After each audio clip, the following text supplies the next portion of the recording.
supporting life. Some of it spectacular. A female black eagle with her prominent yellow eyebrow. Her name is Emuyeni, Zulu for from the wind.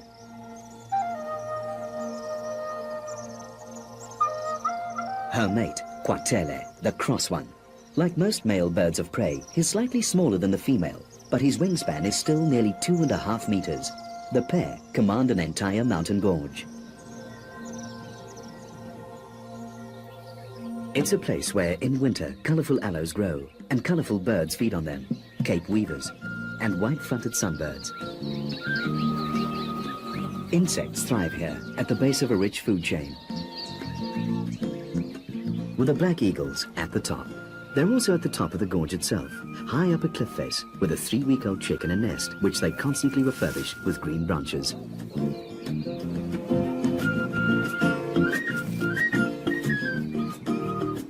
Kwatele and Emuyeni are in the process of rearing a chick. Black eagles mate for life and, unless something goes badly wrong, produce one new black eagle every winter.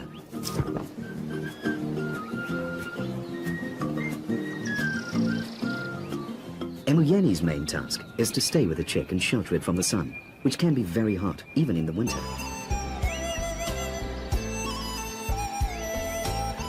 Hot enough for agamas to come out and sun themselves, and for malachite sunbirds and rock pigeons to cool off in the river.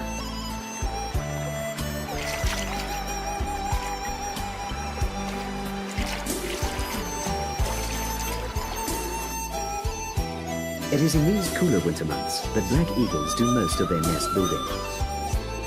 Not just the nest, nests. Emuyeni and Kwatele have a surface nest about 20 meters straight down the cliff face. Even though black eagles only produce one chick a year and only need one nest, they may have up to 3 nest sites spread across 10 kilometers of mountain range. And they put just as much energy into maintaining it as into the nest where the chick is kept.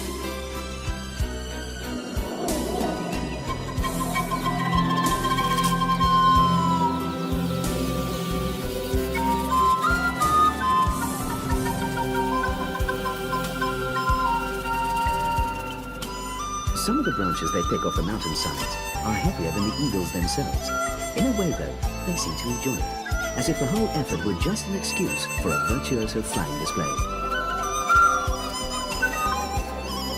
The local rock hyraxes or dussies watch closely. They, after all, are the black eagle's main prey.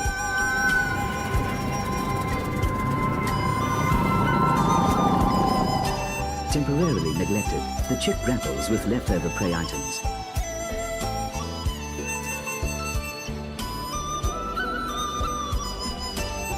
Kwatele's display does not go unnoticed. The gorge forms the core of the caracal's 16 square kilometer territory. Averse to the daytime heat, he will rest in the cool shadows, but little will elude his sharp senses. The nest, however, is well out of reach, and if the chick is in danger from anything, it's from overexposure to the sun.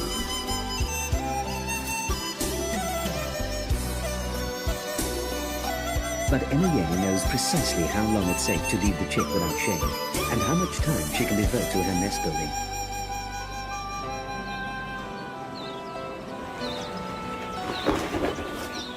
It's unclear exactly why black eagles build these extra nests. They could be outposts which enhance the bird's claim on the territory, or just be emergency spares.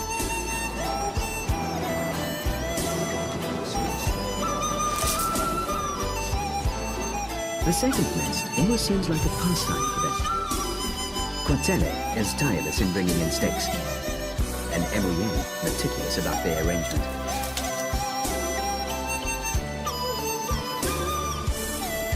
It's not just a one-season effort. These nests last and are built and rebuilt for years, sometimes for generations.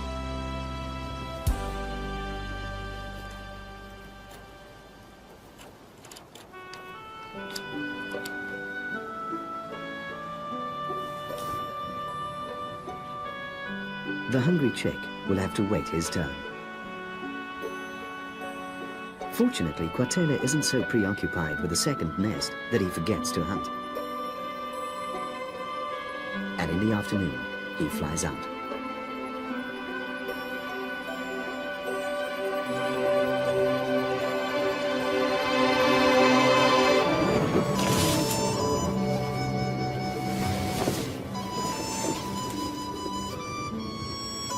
But life does not submit easily in these mountain crags, and fortune plays to Quatele's hand as he strangles the hare. Quatele too must be wary, for the caracal is an opportunist whose reputation haunts the rocky outcrops.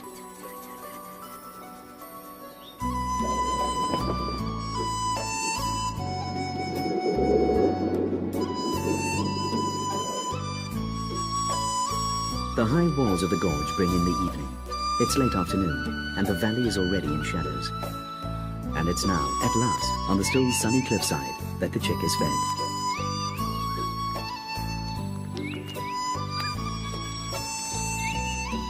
It's now, too, that the caracal begins its daily descent into the valley. It's cooler down here, and a male long-tailed widow bird finds time to preen the feathers it uses for its mating display. A marsh owl makes its first catch of the evening.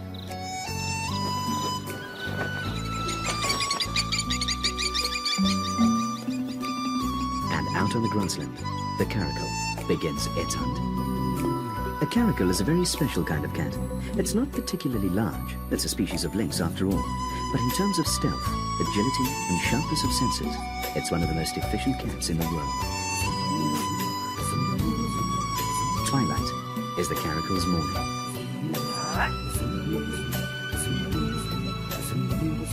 There's a long night ahead, stalking through the grass with ears that scan the landscape like herons. They pick up a flock of guinea fowl. The rest is down to sharp eyes, silence, and impeccable muscle control.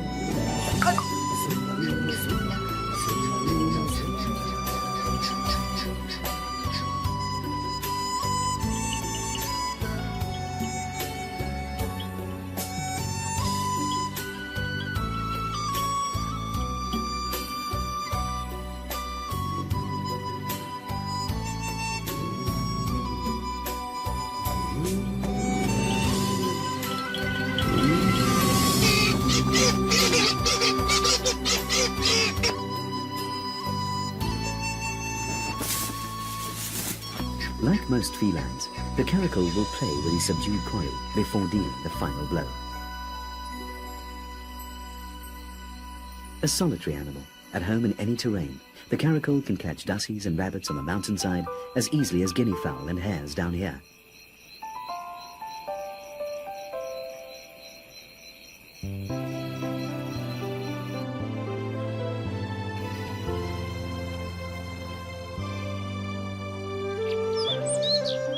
It's now the end of August, when the rock thrushes start to sing. And the spring rains have brought grass to the valleys. And with the grass comes a change in mood. The dry winter is over, and it's time for sprouting, blossoming, breeding. Stony hollows turn into clear pools.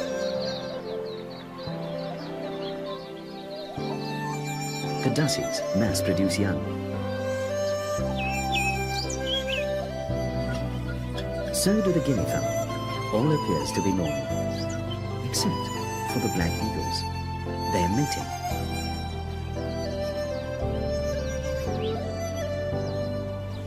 And collecting green sprigs for the alternate nest, something they would never do unless they plan to mate.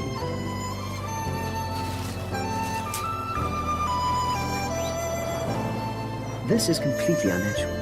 While most animals are breeding now, black eagles are supposed to breed in the winter.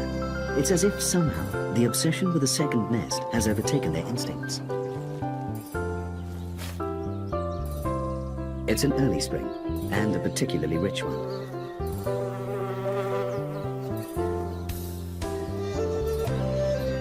But there's no record of black eagles breeding while they've still got a youngster on another nest. And there's no knowing what will happen to that youngster if Emuyeni and Quatele put all their effort into an out-of-season chick. It's an immense gamble. Most black eagle nests lie exposed on the sheer cliff faces with little protection from the scorching summer sun. Nevertheless, Emuyeni and Quatele seem to be going ahead. He prepares the second nest, while she sees to the chick on the first.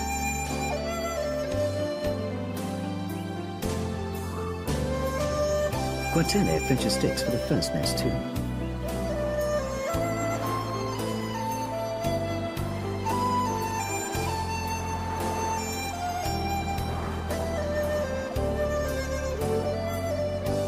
And he keeps up the nest maintenance, while she removes food scraps before ants find them.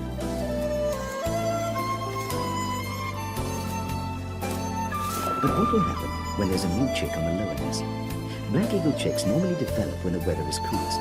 The new one will be growing up as the days are heating up. Our juvenile will be getting ready to fledge and will need a lot of attention.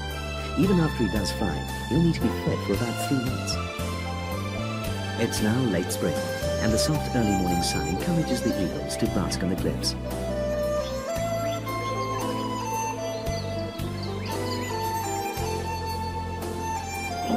But a sure sign of summer's imminent approach is its vanguard of storms.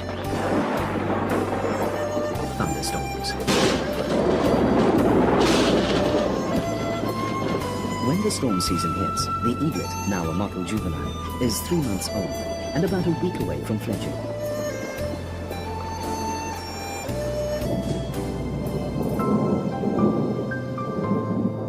The storms stop as suddenly as they started. The eagles are left dripping, and the rivers bulging. A painted lady dries its wings. An agama in its full breeding colors eyes a potential meal.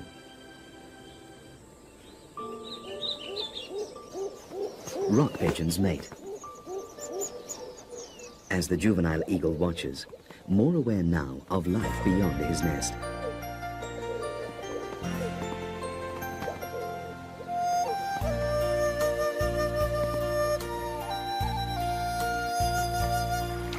Malachite sunbirds make the most of the brimming rivers. The whole country seems full this summer. Gladioli on the mountainsides and rare elephant ear flowers take up the spaces between the rocks. Paradise flycatchers have flown down from the north for the breeding season and have built their nests safely under the tree canopy.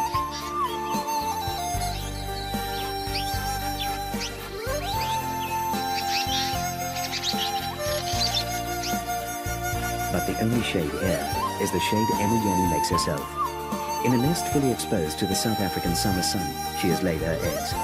There are 2 of them, produced 4 days apart about 40 days ago, which means that the first will be hatching any day now.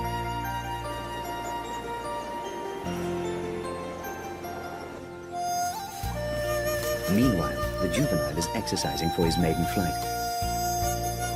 So far, the first ever recorded attempt by black eagles to do what's known as double brooding is succeeding. Even though Emiliani, panting heavily, seems to be suffering severely in the sun, there's hardship for Quatele too. These days, the juvenile is hungrier than ever, and only his father is free to hunt for him. Quatele brings the rabbit to a spot near the lower nest. Emiliani leaves her eggs for a short while, for it is she who must deliver the food to the juvenile.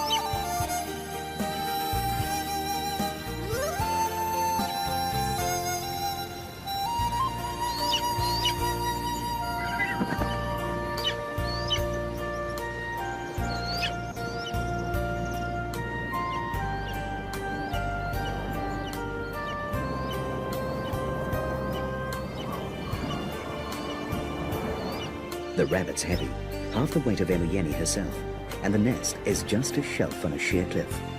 There's no room for error. The juvenile seizes the rabbit. Quatele seems to celebrate a rare moment of leisure with an aerial display.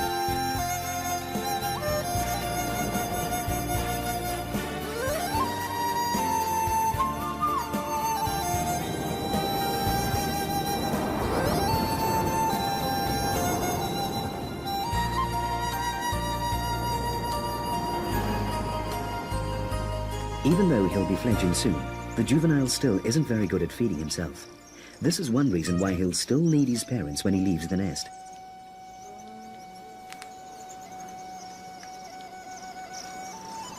As Quatele watches, and the juvenile acts his age, Emuyeni quickly feeds herself. She has little time, as she must return to protect her eggs from the sun. Late afternoon shadows begin to bring relief to the valley. Red-winged starlings bathe in the river. And the juvenile, now fed and frisky, pretends a stick is a dussie or a rock rabbit.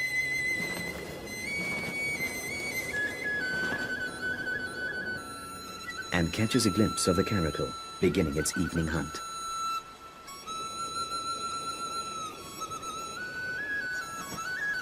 The juvenile finishes off the stick by strangling it with its talons.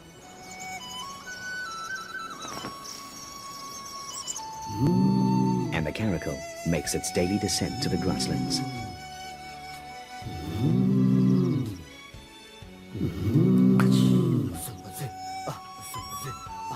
The cat's all ears again, and eyes, and coiled muscles.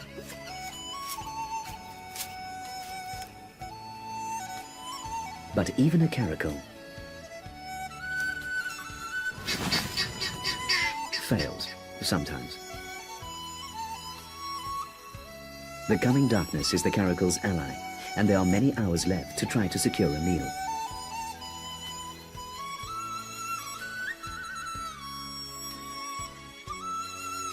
Black eagles aren't the only big, elegant birds soaring among these cliffs. Much more common are the Cape griffon vultures, which start the day by soaking up the morning sun. They nest in colonies, and their chicks grow up in noisy playgroups.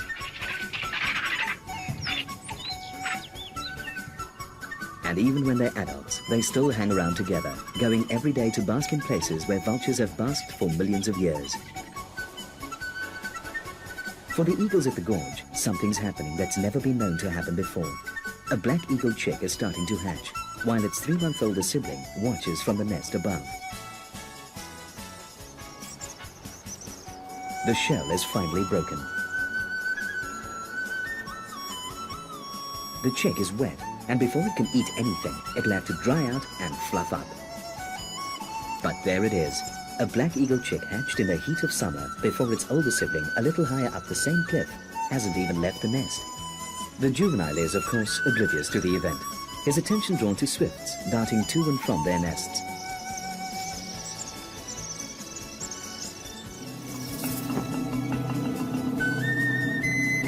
For Quatele, the sight of the chick triggers a change in his behavior. In an unprecedented move, he attacks his own offspring. Emuyeni puts a stop to his aggression, but he's still agitated. Not only must she protect her chick, but also her chick's food. There's always a chance Quatele might take it. He strikes again.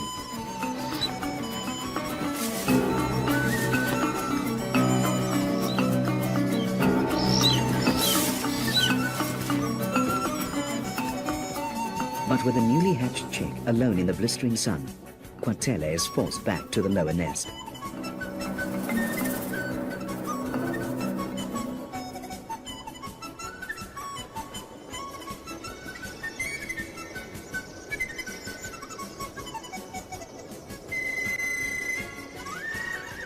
Her juvenile is safe from further attack. Emuyeni takes the prey to the lower nest, leaving the bewildered juvenile to regain his composure.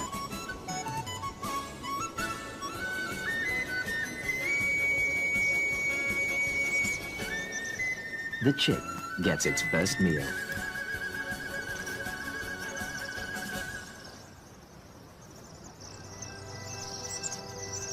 His father's drastic change of attitude has had at least one useful effect on the juvenile. Fledging has become a matter of priority. And he suddenly makes his first awkward flight. And his first clumsy landing.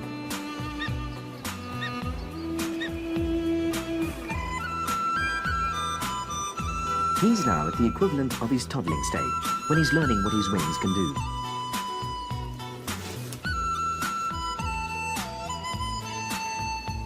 This should last a few months, with his parents looking after him, feeding him, and showing him how to hunt. But instead, for 3 days they leave him on his own, learning the tricks of the wind. while Emoyeni and Quatele concentrate on the newcomer in the lower nest and on the other egg, which is now whole and on the verge of hatching. So, on the third day, with the second chick about to hatch, the juvenile is soaring over the gorge. When again, Quatele turns on his offspring. This is a father that should be teaching his fledgling how to hunt, how to fly, how to eat. Instead, Quatele seems intent on driving him away.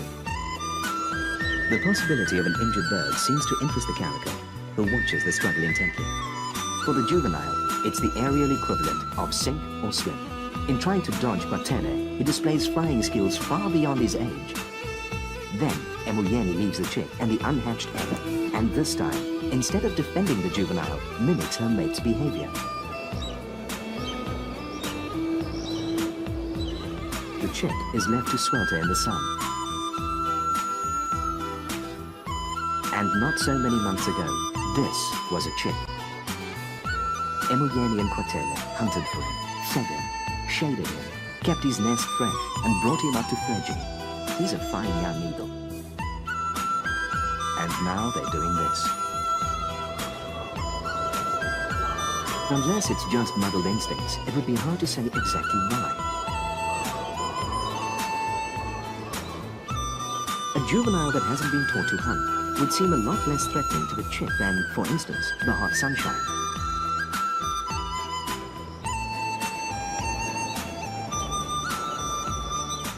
The juvenile is finally forced to laugh, while the calico watches. The one thing the young bird has yet to appreciate are the specifics of the world's dangers. As soon as the juvenile launches again, Quatele is after him, although there's at least an uncharacteristic attempt to strike back. And Emoyeni returns at last to make some shade.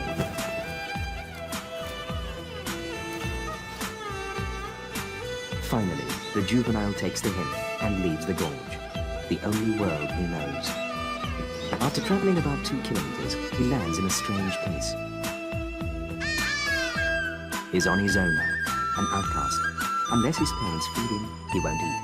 Unless they protect him, he will be vulnerable to predators. Evening sets in. The male widow bird displays his tail as the calico begins the night's hunt. The widow bird sounds the alarm. The guinea fowl react without knowing what or where the danger is.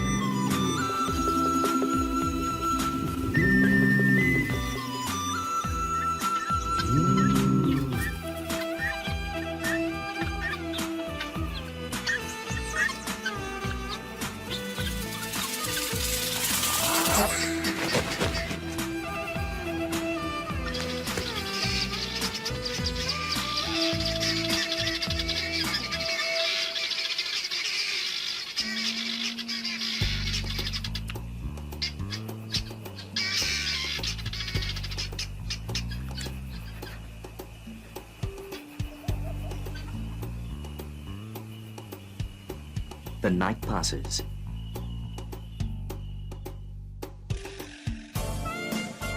And the griffin vultures bring in the dawn.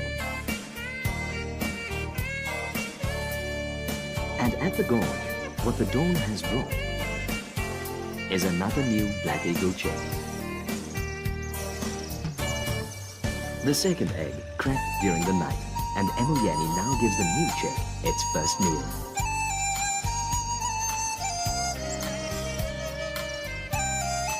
The hatching of the second chick coincides with the breeding of other birds in the gorge.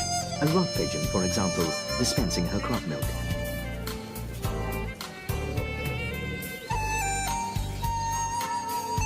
The new chick means a lot more work for Quatele, and more time spent searching the cliffs and crevices for food to feed his expanded family.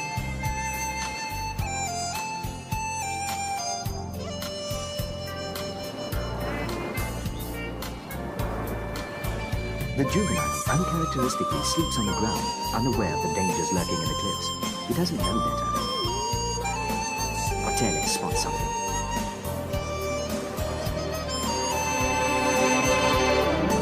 And snags it, a guinea fowl.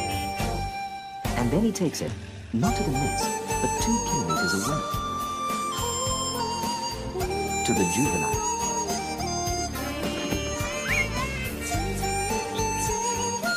And that explains what he and Emuyeni were trying to do. They just wanted the juvenile out of the gorge, away from the chicks. Quatele will still feed him and help raise him after all. Back at the nest, there's prosperity too. Could these eagles actually break all the rules and produce 3 offspring in 1 year? It's highly unlikely. Black eagles almost always lay 2 eggs and have 2 hatchlings. And the larger one, the firstborn, almost always kills its sibling. It's called the Cain and Abel struggle, and in this nest, with Emuyeni seemingly unperturbed, the elder chick, Cain, is well on its way to doing what its genes command it to do. The juvenile's genes, meanwhile, are commanding him to practice grabbing, anticipate hunting.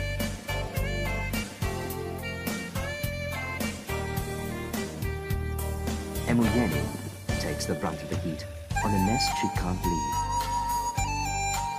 At a time of year when she shouldn't by rights be stuck there.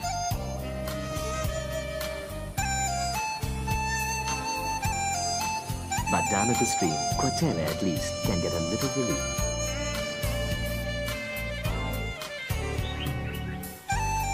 It's too shallow for a bird this size to immerse himself in, but he can wade and sit in the water.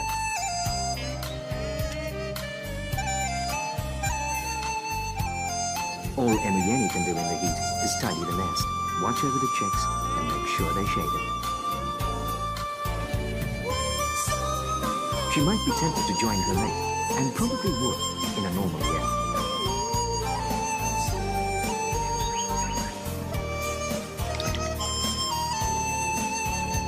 But now, she can only wait for Quatele to feel refreshed enough to relieve her at the nest.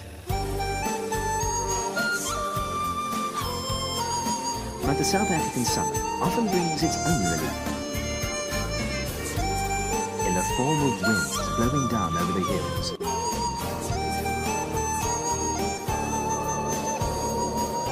Winds Quatele can ride.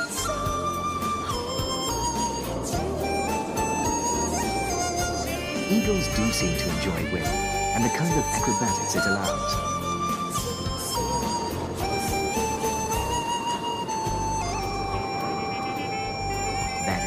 They seem to enjoy it up to a point. Until it escalates and turns into a full-blown storm.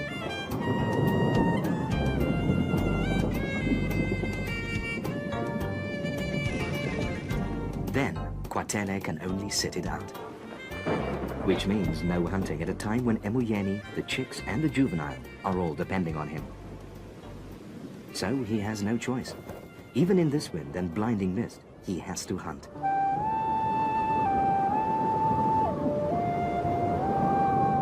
But on the ground, the caracal appears to thrive in the storm's confusion. It quickly flushes out a nervous rock rabbit, and just as quickly loses it.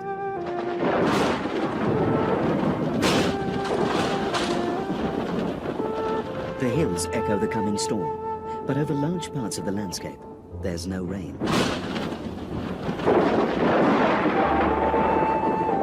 The sky might as well be tossing down lighted matches, because soon large parts of the mountain landscape are on fire.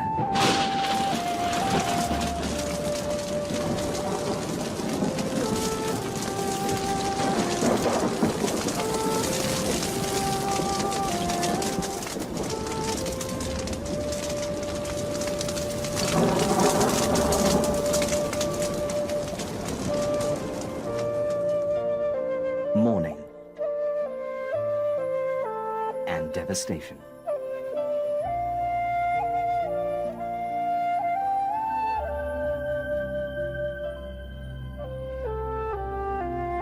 Quatele caught nothing yesterday, and today there's just bleakness. The family has not eaten in almost 2 days, and the fires are still burning.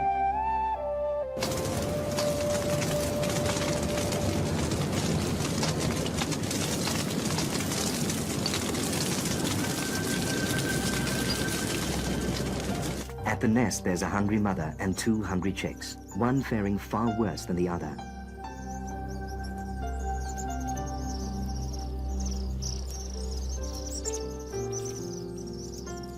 The fire is getting closer, but the fire and even the sun are less threatening now than starvation. Emoyeni can't wait any longer.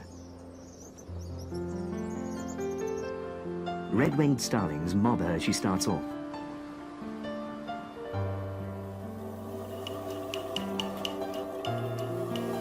She soon sees why Kwatele hasn't brought any food.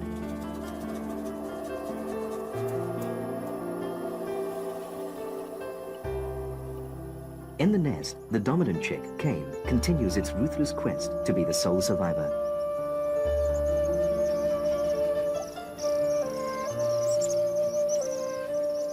Kwatele's hunt has carried him into unknown territory, and he is mobbed by a resident sparrowhawk.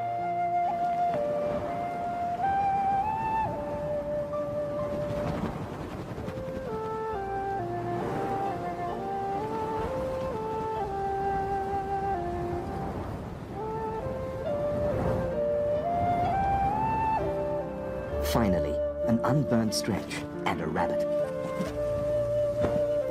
The attempt is foiled. The sun's getting hotter, but the eldest chick's drive to kill its sibling is so strong that even this heat doesn't stop him. Emoyeni searches the barren landscape. Why, it might be asked, do black eagles always lay two eggs when one of the resulting chicks is destined to kill the other? Insurance, maybe? If something goes wrong with one egg, there would be a spare. But added insurance can only go so far. It can't change the fact that this is the wrong season to have offspring.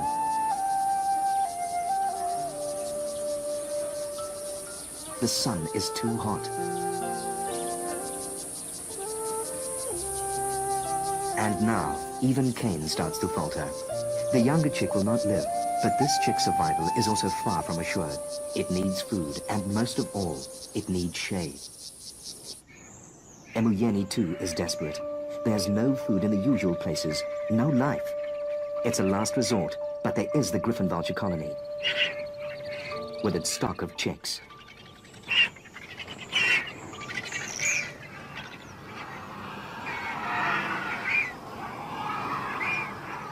But the age-old conflict between black eagles and Cape griffons has sharpened the griffon senses. They are seldom caught unawares.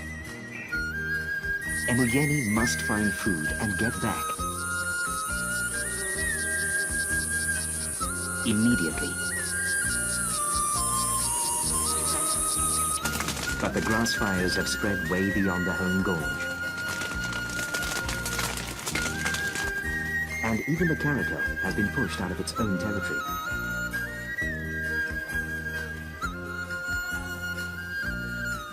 And is now moving towards the gorge, where the juvenile eagle is sitting.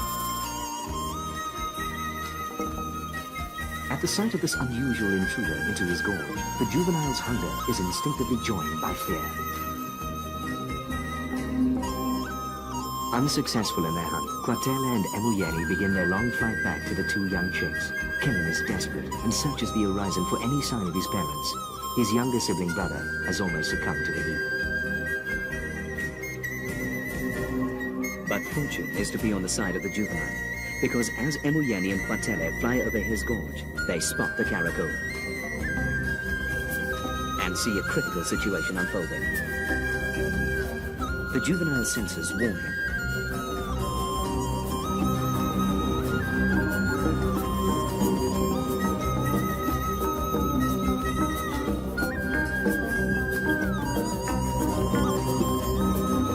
Emoyeni swoops at the cat,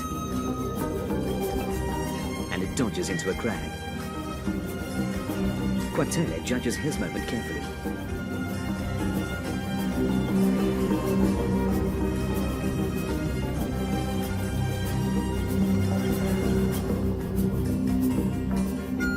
But this is a conflict born over timeless generations, and the caracal knows the trees will shield him from the raking talons.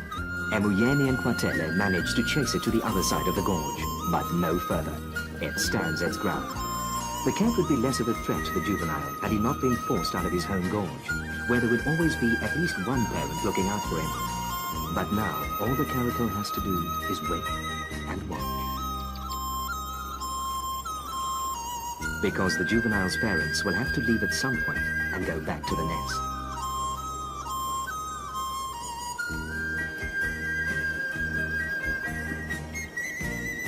By the time Quatele and Emilieni reach their nest, the late afternoon shadows have crept up the cliff to provide some relief from the relentless sun.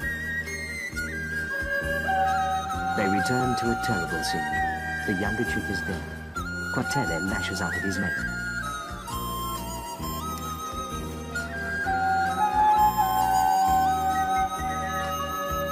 But it is Emilieni who rules the nest, and it is she who must deal with the day's misfortunes. As she begins to pick up the dead chick, Quatele leaves.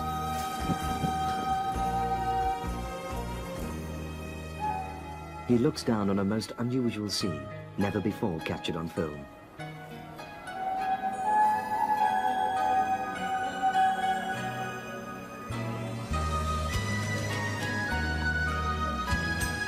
The storm is over and the fires have burnt themselves out. Once again, a quiet summer night. The caracal begins its prowl. The moonlight helps. Although even on the darkest night, a caracal can find prey.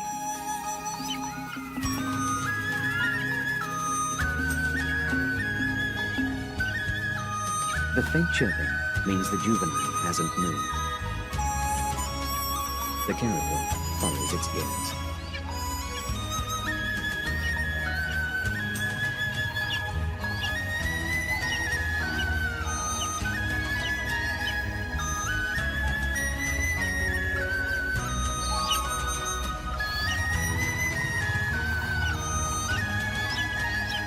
A few clouds start to drift across the moon. In the near total darkness, the caracal makes his kill.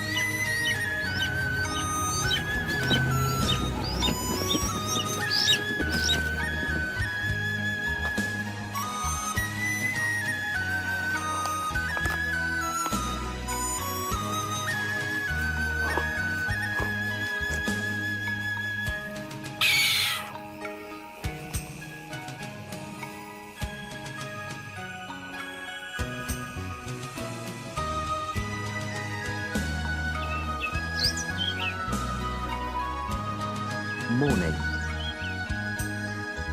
And back at the Eagle's Gorge, Cain has survived the night, but he needs food desperately. Emilieni and Quatele have been hunting together since early dawn. They finally spot something that has survived the fires and come into the open.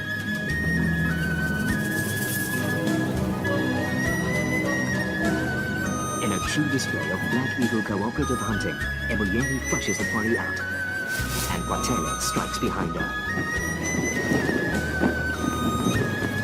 Throwing caution to the wind, he recklessly tumbles down the cliff, gripping his prey. A rock rabbit.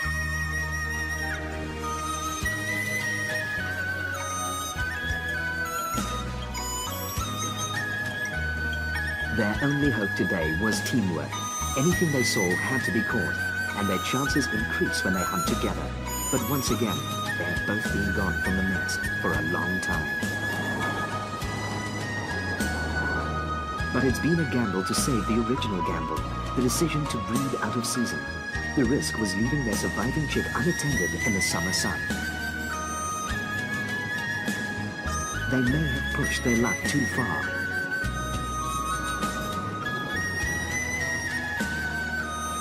When they finally get back to the gorge, and to the cliff where they ambitiously built their two working nests, they find the second chick, dead. It's Quatele who's first to the nest in the body. He takes in the total failure of their attempt at summer breeding.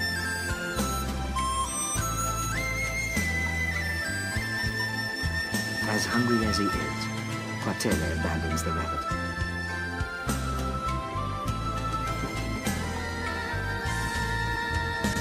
He leaves it and the dead chick to Emuyeni.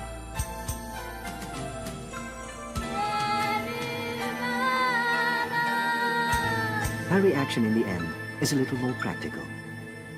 She has a fresh rabbit.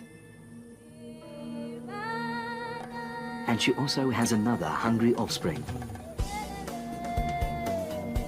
The juvenile, the one she started with, and one that's also suffered greatly from the experiment in double brooding. Attacked by his parents and ultimately exiled to another gorge, defenseless, not knowing how to feed himself and never knowing when or if another meal would be flown in. Emuyeni lands at the place where she last saw the juvenile. But the familiar calling of the juvenile does not greet her.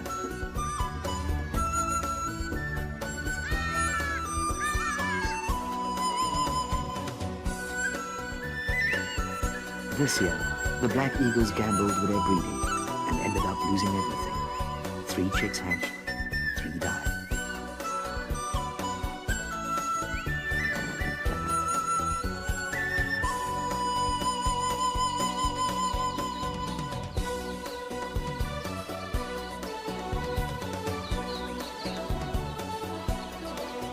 They can rest now and spend what's left of the summer hunting for themselves and getting the nest ready for the following winter.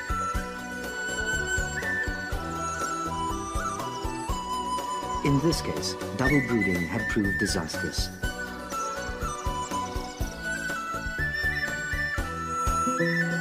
The next winter, the crew that made this film went back to the mountains, to the Cape Weavers and the Aloes.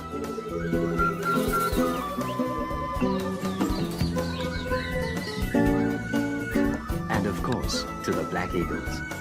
Emuyeni was still there. Kwatele was still performing his acrobatics.